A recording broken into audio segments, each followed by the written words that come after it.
महाभारत के युद्ध के बाद भगवान श्री कृष्ण और अर्जुन द्वारका लौट रहे थे, पर इस बार रथ को भगवान ने नहीं, अर्जुन ने स्वयं चलाया। द्वारका पहुंचते पहुंचते अर्जुन अत्यंत थक चुके थे। अर्जुन अतिथि गृह में चले गए और गहरी निद्रा में लीन हो गए। शाम का समय हुआ, रसोई में सुगंधित व्यंजन परोसे जा चुके थे। रुक्मिणी जी ने प्रेम पूर्वक भगवान को भोजन परोसना प्रारंभ किया और कहा, प्रभु भोजन आरंभ कीजिए। भगवान श्री कृष्ण बोले, रुक्मिणी, हमारे घर में अतिथि आए हुए हैं, हम अतिथि के बिना अन्न का एक कौर भी ग्रहण नहीं कर सकते। रुक्मिणी जी बोली, आप आरंभ कीजिए प्रभु, मैं अर्जुन को बुला लाती हूं।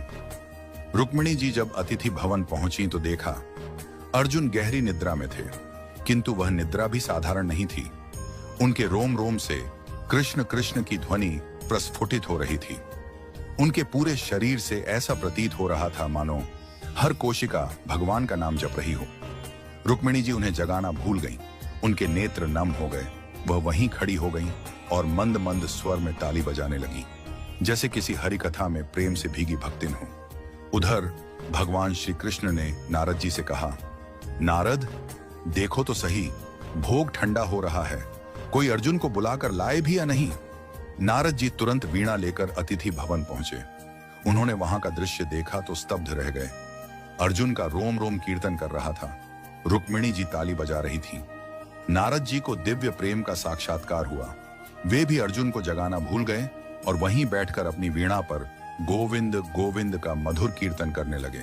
अब उधर सत्यभामा जी ने प्रभु से कहा, प्रभु भोग ठंडा हो रहा है, आप तो भोजन प्रारंभ करिए। भगवान बोले, हम अतिथि के बिना अन्न ग्रहण नहीं करते, अब तुम ही जाकर देखो क्या हो रहा है। सत्यभामा जी वहां पहुंची और वहां का दृश्य देखकर मोहित हो गईं। एक ओर अर्जुन का निष्कलंक भक्ति रस, दूसरी ओर रुक्मिणी जी की तालियां, तीसरी ओर नारद की वीणा, तो सत्यभामा जी भी नृत्य करने लगी। उनका मन उस भाव में इतना डूब गया कि वह भी अर्जुन को जगाना भूल गई। उधर भगवान बोले, सब कहते हैं भोग ठंडा हो रहा है, पर कोई हमें बुलाने वाला नहीं। लगता है मुझे स्वयं चलकर देखना पड़ेगा कि वहां ऐसा क्या हो रहा है जिसमें सब हमें ही भूल गए हैं। भगवान श्री कृष्ण वहां पहुंचे और जो दृश्य देखा वह अद्भुत था। भगवान के नेत्र सजल हो गए, प्रेम के अश्रु उनके नेत्रों से बहने लगे। उन्होंने धीरे से आगे बढ़कर अर्जुन के चरणों को अपने कर्कमलों से दबाना शुरू किया। जैसे ही भगवान के अश्रु अर्जुन के चरणों पर गिरे, अर्जुन चौंक कर उठे। वो बोले, प्रभु, यह आप क्या कर रहे हैं? आप मेरे चरण दबा रहे हैं।